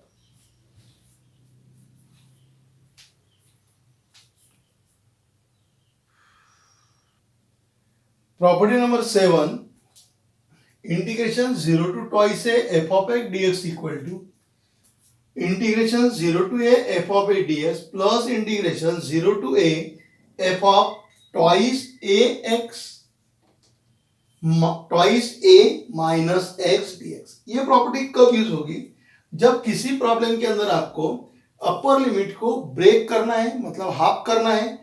जैसे यहाँ पे ट्वाइस ए है तो क्या हो गया ए और ए हो गया.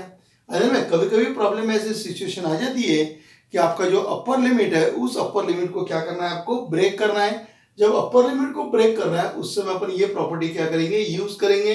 We break the upper limit as per our problem. At that time we use the property number 7. तो क्या है property number 7. Integration 0 to twice A F of x dx equal to integration 0 to A F of x dx plus integration 0 to A twice A minus X दिया. Sum of limit minus X. Sum of limit minus X और ये additional part आ गया 0 to A F of x dx. कब use करेंगे, अगर अपने को प्रॉब्लम को क्या करना है लिमिट जो है आपका उसको ब्रेक करना है तब, यानी हाफ करना है तब. तो let integration f of x dx equal to ji of x plus C.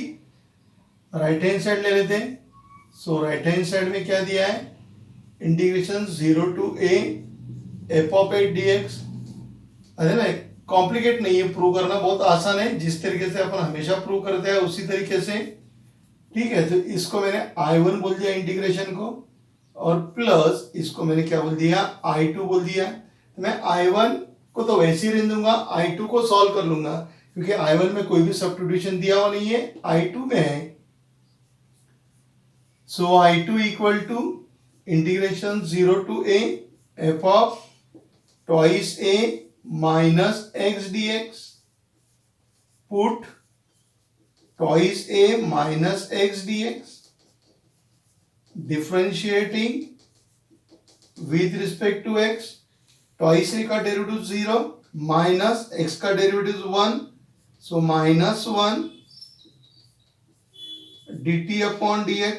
So minus dx equal to dt. So dx equal to minus dt. dx equal to क्या हो गया माइनस dt। अब आपको पता है कि आपने सब्स्टिट्यूशन कर लिया तो इंटीग्रेशन भी क्या करना पड़ेगा चेंज करना पड़ेगा, क्योंकि ये इंटीग्रेशन किसके लिए a के लिए। सब्स्टिट्यूशन के बाद में प्रॉब्लम कहाँ जा रहा t में, तो इंटीग्रेशन भी चेंज कर दो। So when x tends to 0 t tends to, x किसके तरफ जा रहा है 0 की तरफ जा रहा है, मतलब यहाँ पे 0 पुट करूंगा तो ट्वाइस a माइनस 0 कितना हो गया आपका ट्वाइस a हो गया। फिर x tends to a t tends to, अब x किसकी तरफ जा रहा है a के तरफ, यहाँ पे a पुट कर दो ट्वाइस a माइनस a कितना बचेगा a। जब x 0 की तरफ जा रहा है t ट्वाइस a की तरफ जाएगा, x tends to a t is also tends to a, तो t भी किसकी तरफ जा रहा है a की तरफ जाएगा। सो I2 इक्वल टू इंटीग्रेशन, पहले 0 टू a था, 0 टू a था, अभी कितना है ट्वाइस a टू a। पहले क्या था 0 टू a, अभी कितना रहेगा twice a to a, twice a minus x तो हो गया t। So f of t और dx कितना आपके पास में माइनस dt। फिर से समझ लो, पहले 0 टू a था, अब ट्वाइस a टू a हो गया, 0 टू a तो twice a to a F of t और dx की जगह माइनस dt। माइनस को बाहर बुला लेता, minus integration twice a to a F of t dt। Minus sign है हटा देता हूं, प्रॉपर्टी यूज करेंगे अपन कि लिमिट इंटरचेंज करना है तो माइनस से मल्टीप्लाई कर दो। So integration a to twice a F of T D T, कौन सी property integration a to b F of x D x equal to minus integration b to a F of x D x. Okay, variable कोई भी रहा तो चलता, अपने को variable का टेंशन नहीं है।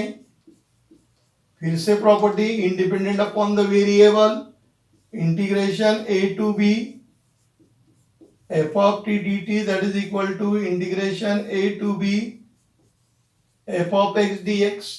ओके, ये क्या हो गया मेरा I2, ये वैल्यू किसकी हो गई I2। आपके टेक्स्ट बुक में देखना, यहां पर उसने क्या कर दिया जीरो कर दिया हुआ टेक्स्ट बुक के अंदर, वो मिस प्रिंट हुई है, यहाँ जीरो नहीं रहेगा, यहाँ पे क्या रहेगा आपका ट्वाइस, सॉरी क्या रहेगा a रहेगा। अब ये I2 की वैल्यू मैं इधर लेके आ जाता हूं, कहां पर इस इक्वेशन के अंदर अपन I2 की वैल्यू लेके आएंगे। एंड अब मेरा हो गया right hand side equal to 0 to a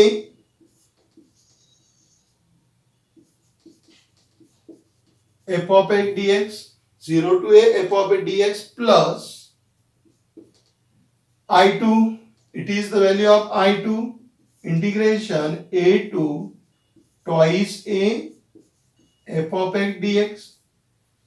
right hand side चाहे तो आप यहां पे लिख दो from 1। Okay, 0 to f of x D x plus, इसको क्या बोला मैंने I2, I2 की वैल्यू ये आ गई तो इसके जगह मैंने I2 की वैल्यू पुट कर दिया।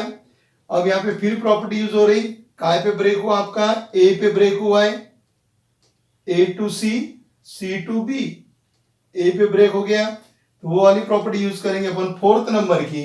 सो 0 to twice a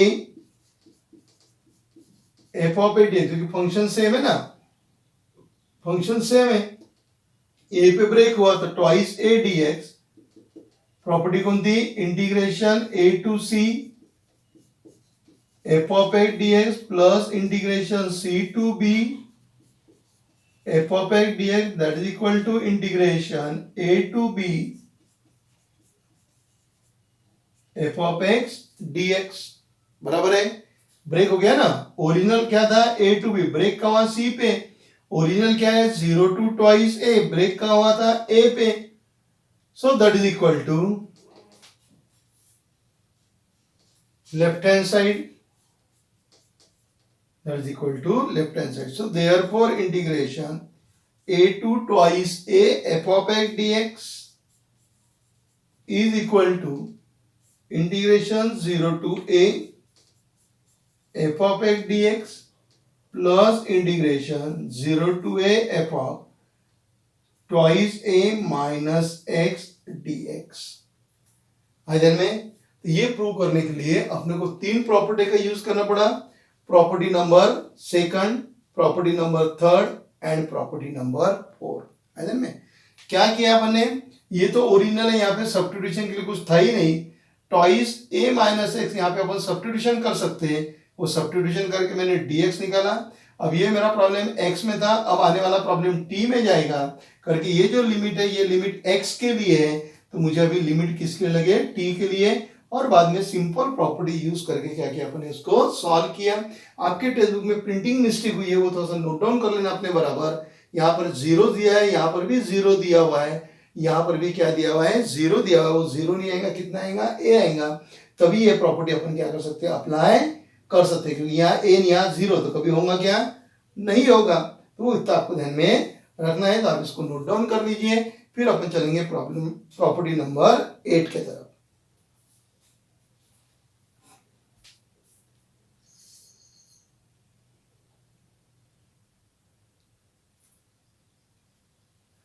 property number 8, minus a to a f of x dx equal to 2 times integration 0 to a f of x dx if f of x is even function equal to 0 if f of x is odd function। तो पहले अपन ये even function और odd function के बारे में समझ लेंगे कि इवन फंक्शन और ऑड फंक्शन क्या होता है। यहाँ पे लिखता हूं मैं फंक्शन, दो आपके पास में फंक्शन दिया हुआ है, एक आपके पास में दिया हुआ है इवन फंक्शन और दूसरा आपको दिया हुआ है odd function. Okay, even function और ऑड फंक्शन में क्या डिफरेंस है वो अपन देख लेंगे। क्योंकि इवन फंक्शन है तो आपका इंटीग्रेशन क्या हो रहा है, 2 times 0 to a। Odd function है तो इस इंटीग्रेशन का आंसर कितना आ रहा, जीरो आ रहा। तो इवन फंक्शन और ऑड फंक्शन के बारे में देखेंगे। इवन फंक्शन क्या बोलेंगे, समझ लो मेरे पास में जो फंक्शन दिया हुआ है वो फंक्शन कौन सा है, एफ ऑफ एक्स है। इवन फंक्शन की बात करता हूं मैं, if x is replaced by minus x, then we get the same function। If x is replaced by minus x, we get the same function, then that function is known as even function, that is f of minus x equal to f of x। This x is replaced by minus x, then also we get the same function। x का जगह minus x रखा तो भी मुझे वही function मिलता। तो ऐसे फंक्शन को कौन सा फंक्शन बोलेंगे अपन, even function. For example X square, for example F of X equal to X square. Replace this x by minus X, तो क्या हो जाएगा, F of minus x equal to minus X उसका square. x is replaced by minus x, x के जगह minus x रखा तो this x is also replaced by minus x। तो माइनस x का स्क्वायर क्या हो जाएगा, माइनस का स्क्वायर पॉजिटिव, और ये क्या हो जाएगा x स्क्वायर। x स्क्वायर बोले तो क्या हो गया, f ऑफ x, क्या हो गया, f of x। Okay, if x is replaced by minus x we get the same function। x square मिला ना, x स्क्वायर बोले तो क्या है, f of x, we get the same function, then this function is the even function। तो ये function कौन सा हो गया, इवन फंक्शन हो गया। एक और एग्जांपल ले लेते हैं अपन, f of x equal to cos x, f of x equal to cos x। Replace this x by minus x, so f of minus x equal to cos minus x, cos minus x that is nothing but the cos x। Negative angle देखा अपने 10th standard में आपको trigonometric function cos x हो गया, और cos x बोले तो क्या है, f of x। So therefore f of minus x equal to f of x। So these two function is called as even function। समझ गया इवन फंक्शन। ओके, अब ऑड फंक्शन की अपन बात करेंगे। So if x is replaced by minus x, then we get the same function, then we get the same function. अब बोलोगे अरे sir आपने तो वही लिखा हुआ है, जो इधर लिखा है वही तो यहाँ लिखा हुआ है, क्या है उसके अंदर? उसके अंदर देखो चेंज है उसके अंदर, यहाँ पे बाय सामने आ गया, गेट इधर आ गया, उधर आया क्या? वैसा है कि नहीं? दोनों में चेंज। अब इसका ये मतलब नहीं होता कि रिप्लेस के साथ में सामने बाय आ गया तो इवन और रिप्लेस के नीचे आ गया तो ऑड, ऐसा होता नहीं है ना। दोनों में डिफरेंस है, आपको डिफरेंस दिख नहीं रहा है। फिर से पढ़ता हूं मैं, if x is replace by -x then we get the same function. अब आप बोलोगे कि यहाँ जो लिखा है सर वही यहाँ पे लिखा हुआ है, आप थोड़ा ध्यान रखिए, वही लिखा हुआ नहीं है। क्या है देखिए, if x is replace by -x then we get the same function with minus sign, यहाँ पे वही फंक्शन मिलेगा, इधर भी वही फंक्शन मिलेगा, लेकिन साथ में साइन कौन सी आएंगी? माइनस साइन आएंगी। That is f of minus x equal to minus f of x. X is replaced by minus x, we get the same function with the minus sign. यहाँ पे minus sign आती क्या? नहीं आती। यहाँ पे sign कौन सी आती? माइनस साइन आती। अगर ये सिचुएशन आ गई तो आपका फंक्शन क्या रहेगा? फिर ऑड फंक्शन रहेगा। We get if x is replaced by minus x, we get the same function, that is even function with the minus sign. वही फंक्शन मिलता लेकिन सामने साइन कौन सी आती? माइनस। तो such function is called as odd function. Okay. For example, f of x equal to x, x को minus से replace कर दो, ये माइनस x हो जाएगा। x बोले तो क्या है? f of x, ये हो गया minus f of x. So therefore f of minus x equal to minus f of x. Second एक था problem, f of x equal to sin x, x is replaced by minus x, क्योंकि even और odd check करने की यही condition है कि x is replaced by minus x. So that is f of minus x equal to minus sin x. So f of minus x equal to minus f of x. If x is replaced by minus x, we get the same function with the negative sign, that is the odd function, and same function without any sign, then it is the even function. So this is the difference between even function and odd function. तो आपको सिर्फ यही याद रखना है, इस तरीके की सिचुएशन आई आपके पास में तो इवन फंक्शन, और ये सिचुएशन आ गई तो क्या रहेगा? Odd function. अगर मैं तो f of x is even function, even function बोले तो मैं क्या ध्यान में रखूंगा कि f of minus x equal to f of x, और ऑड फंक्शन के लिए क्या ध्यान में रखूंगा? f of minus x equal to minus x। ये मैंने आपको थ्योरी वाला पोर्शन लिख के दिया हुआ है। आगे अपने को प्रॉब्लम सॉल्व करने के लिए यही कंडीशन क्या करेंगे, अपन यूज करेंगे। आप इसको नोट डाउन कर लेना। अब मैं आपको ये प्रूव करके देता हूं कि इसमें दिया हुआ क्या है। अरे मैं तो ये जो मेरे पास में साइड दी है -a to a, let integration f of x dx equal to g of x plus c। Left hand side ले लेते हैं अपन यहां पे। So left hand side equal to integration -a to a f of x dx। फिर अपने property number 3 देखा था कि ये जो मेरा इंटरवल दिया हुआ है, इस इंटरवल को मैं क्या करता हूं? 0 पे ब्रेक कर देता हूं, एंड ये हो गया -a to 0 f of x dx plus integration 0 to a f of x dx। कौन सी प्रॉपर्टी यूज किया आपने? प्रॉपर्टी नंबर 3 क्या किया आपने यहाँ पे यूज किया। क्या दिया था आपको? ये देखिए, ये आपका इंटरवल है -a से लेके a तक, इसको आपने 0 पे ब्रेक कर दिया। इसको आप I1 बोल दो, इसको क्या बोल दो अपन? I2 बोल दो। एंड में ये मेरा हो गया left hand side equal to I1 plus I2। अब मैं I1 को सॉल्व करता हूं, इक्वेशन नंबर 1 दे दो यहां पे। I1 equal to integration -a to 0 f of x dx। So put x equal to -t। ये स्टेप आपको ध्यान में रखना है, क्योंकि इसके पहले अपने जितने भी सब्स्टिट्यूट किया वो यहाँ पे आपको जो दिया था सम ऑफ लिमिट -x में, उसी को क्या किया था अपने? पुट किया था। तो यहाँ पर ऐसा कुछ दिया हुआ नहीं है, तो इतना आपको ध्यान में रखना है। तो put x equal to -t, differentiating with respect to x dx equal to minus dt। फिर आपको मालूम है कि ये जो लिमिट है ये लिमिट किसके लिए है, x के लिए है। अब अपना प्रॉब्लम क्या में जा रहा है, t में, तो लिमिट भी इंटरचेंज करना पड़ेगा। तो लिख लीजिए यहाँ पे when x tends to minus a, x जो है कहां जा रहा, माइनस ए की तरफ जा रहा है, तो यहाँ पे माइनस ए आएगा, माइनस माइनस कट गया तो क्या रहेगा, a t tends to a।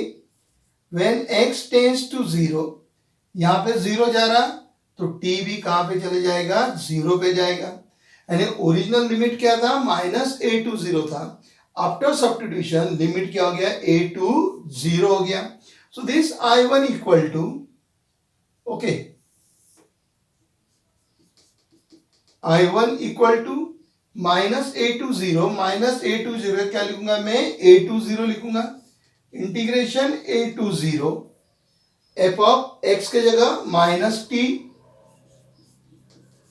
So f of minus t d x, उसके जगह क्या लिखूंगा मैं, minus d T. Okay, minus बाहर कर देता हूं, so minus integration A to zero f of minus t D t. ये माइनस बाहर नहीं आएगा, बहुत से बच्चे क्या करते हैं, इसको भी बाहर लेते हैं, इसको भी बाहर लेते हैं। ये फंक्शन का माइनस है, ये तो आपका न्यूमेरिकल माइनस है, ये बाहर हो जाएगा, फंक्शन में का माइनस बाहर नहीं होगा। ठीक है, अब ये माइनस है तो इसको मैं चेंज कर देता हूं, फिर से प्रॉपर्टी अप्लाई कर दिया, लिमिट इंटरचेंज किया तो माइनस साइन गायब हो जाती। तो ए टू जीरो है तो क्या हो गया, zero to A F of minus t D T. कौन सी property, integration A to B F of x D x equal to minus integration b to A F of x D x. थोड़ा देख के लिख लेना बराबर है। So that is equal to, फिर से चेंज करेंगे, zero to A F of minus x D x.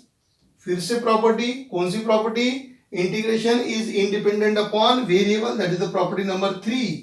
So zero to A F of T D t equal to integration zero to A F of x D x. Okay, अब इसको note down कर लीजिए, फिर मुझे उस side का portion थोड़ा सा इरेज करना पड़ेगा क्योंकि इसके आगे का और पार्ट वहां पे लिखना है। ओके, तो अब इतना नोट डाउन कर लो।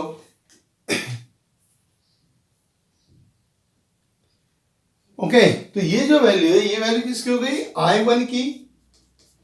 अब ये इक्वेशन 2 में मैं वैल्यू पुट कर देता हूं सब। So equation 2 implies left hand side equal to, left hand side equal to I1. What is the value of I1? Integration 0 to a f of minus x dx plus I2, I2 वही अपने पास में, plus 0 to a f of x dx. So that is equal to, दोनों का limit same है, मतलब range same है, तो क्या हो जाएगा, f of minus x plus F of x D x. और लेफ्ट हैंड साइड में ये मेरे पास में क्या है, माइनस ए टू ए, यहां लिख देता हूं मैं इसको कि integration minus a to A F of x D x equal to. Okay, अब देखिए, अगर फंक्शन आपका इवन है, फंक्शन अगर इवन है तो एफ ऑफ माइनस ए की जगह क्या लिख सकता मैं, एफ ऑफ एक्स लिख सकता। फंक्शन अगर आपका इवन है तो एफ ऑफ माइनस एक्स, उसकी जगह क्या लिखूंगा, f of A. So integration 0 to A F of x plus F of x D x, since f of x F of minus x equal to f of x. Function is even. Function कौन सा है आपका, even. Function अगर even है तो F of minus x की जगह क्या लिख सकते हैं आप, एफ ऑफ एक्स लिख सकते हैं। तो this f of minus x is replace by f of x. So integration 0 to A F of x plus F of x 2 times f of x D x, 2 बाहर आ गया, integration 0 to A F of x D x, 2 times integration 0 to A F of x D x if f of x is even, if f of x is even. Okay, अब फिर से यहां आते हैं अपन third number पे। क्या बोलता है थर्ड नंबर पे कि integration minus a to A F of x D x equal to integration 0 to a. अब फंक्शन कौन सा है, ऑड है, तो F of minus x replace by minus f of x. ये जो एफ ऑफ माइनस एक्स है इसके लिए क्या लिखूं मैं, minus f of x. So minus f of x plus F of x. This f of minus x is replace by minus f of x dx since function is odd। Function odd है तो क्या होता है, minus x equal to minus f of x. ये दोनों cut गए तो क्या हो गया यहाँ पे, integration 0 to a 0 dx, so that is equal to 0 if f of x is odd. अगर फंक्शन आपका ऑड है तो क्या आ जाएगा, 0 आएगा। क्यों, क्योंकि this f of minus x is replace by minus f of x. ये दोनों कट हो गए। और अगर फंक्शन आपका इवन है तो एफ ऑफ माइनस एक्स क्या लिखेंगे, एफ ऑफ एक्स लिखेंगे। अगर में तो ये प्रॉपर्टी आपको पहचानना भी बहुत आसान है, प्रॉब्लम भी सॉल्व करने के लिए बहुत आसान है, क्योंकि यहाँ पे देखो लिमिट वही दिया हुआ है, सिर्फ साइन क्या है, चेंज है। ओके, तो 2 times 0 to A F of x dx if function is even equal to 0 if function is odd. और इवन फंक्शन और ऑड फंक्शन कैसा पहचानते हैं ये अपन ने देखा हुआ है। आई बात है में। तो अपने इस लेक्चर के अंदर क्या किया, अपने fundamental theorem of integral calculus के बारे में देखा, जो एकदम सिंपल कॉन्सेप्ट था। उसके अंदर अपने देखा properties of definite integral. Total आपके पास में 8 प्रॉपर्टीज दिए और सभी प्रॉपर्टीज मैंने आपको अच्छी तरीके से एक्सप्लेन करके दी हुई है।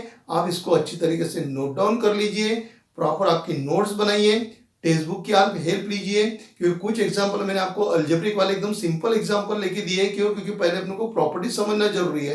आपके टेक्स्ट बुक के अंदर भी बहुत सारे अच्छे अच्छे एग्जांपल्स आपको सॉल्व करके दिए हुए हैं, तो आप उसका भी यूज कीजिए और अच्छी तरीके से अपनी नोट्स क्या कीजिए, आप अपडेट करते रहिए। आपको ये वीडियो पसंद आया होगा तो आप इसको लाइक कीजिए, ज्यादा से ज्यादा अपने ग्रुप में अपने फ्रेंड्स को क्या कीजिए, इसको शेयर कीजिए और सब्सक्राइब कीजिए। फिर अपन नेक्स्ट लेक्चर के अंदर मिलेंगे, जो अपन आगे की एक्सरसाइज चालू करने वाले हैं। वो एक्सरसाइज जो 4.2 और वो 4.2 एक्सरसाइज टोटली डिपेंड कर देंगे अपने की प्रॉपर्टी के ऊपर। और इनडेफिनेट इंटीग्रेशन के अंदर अपने जो टाइप्स पड़े हुए हैं उसके करस्पॉन्डिंग जो प्रोसीजर पड़ी हुई है उसका अपने को क्या होगा, यूज होगा। तो एक्सरसाइज 4.2 अपन कब मिलेंगे, नेक्स्ट लेक्चर के अंदर, उसके साथ में अपन क्या करेंगे, उसको स्टार्ट करेंगे। तब तक के लिए बाय।